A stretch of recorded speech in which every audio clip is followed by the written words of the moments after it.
Hello, and I have good news. We have another short video for this. I'm actually at school today before the school year even starts in my new classroom, so I thought I'd just make a little video now. So this is Chapter 1, Section 6. It's using units and solving problems. Basically, it's learning how to do unit conversions. So in one of the previous lessons, we did metric conversions, which it's pretty much the same thing. So metric conversions is what I call going from one prefix to a different prefix, like kilometers to meters, or I guess where there is no prefix. This is going from, well, let's just talk about what unit conversion is. Sometimes it's also called dimensional analysis. It's the same thing. So a unit conversion is converting a quantity expressed in one set of units to another, such as going from yards to meters, going from hours to minutes, going from grams to moles, since we're in chemistry.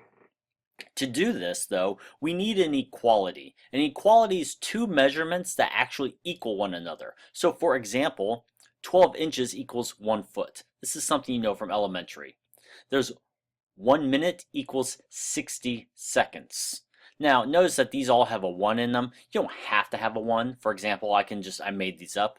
7 widgets equals 5 gazooks. It's just an equality. It's just saying that for every 12 inches, that equals 1 foot. For every 1 minute, that equals 60 seconds. For every 7 widgets, that equals 5 gazooks.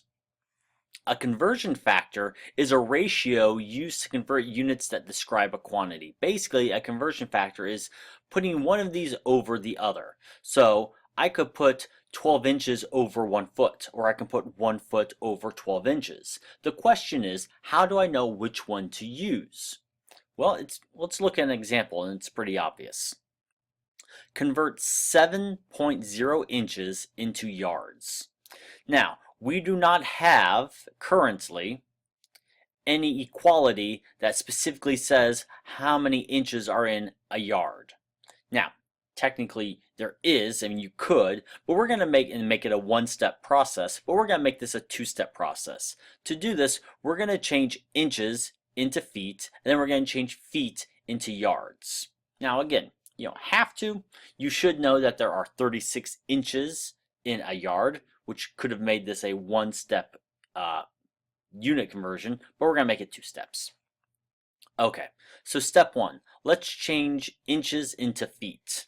So I have my equality, 12 inches and 1 foot. Now the question is, do I do 1 over 12, like I have here, or should I have done 12 inches over 1 foot? Well, it basically deals with what unit did you start with. I started with inches. Since I start with inches, I want to get rid of inches. To get rid of inches, they have to go on the bottom, because then when I do this multiplication, 7.0 inches times 1 foot, I'll get 7 inches feet. Well, then I'll have over 12 inches. Since I'll have inches on top and bottom, they'll cancel each other out, as you'll see here. Okay, since I'll have inches on top and bottom, they'll cancel each other out. And now I'm left with feet. So right now, my answer would be 7.0 divided by 12 feet, whatever that number would be. But I don't want feet, I want yards. So now I need to do another equality and another conversion factor. So how many feet are in 1 yard? Well, there are 3 feet in 1 yard. Now the question is, do I do 1 yard over 3 feet or 3 feet over 1 yard? Well, since I have feet on top, I want to get rid of feet, and I want to have yards. So to get rid of feet, I put feet on the bottom, and because I want yards for my answer, I'll put yards on top in this case. Sometimes it's easier, before you put any of these numbers in, just to put in the units. That way you can see what cancels and what stays. So now because I'll have feet on top and feet on the bottom, they'll cancel.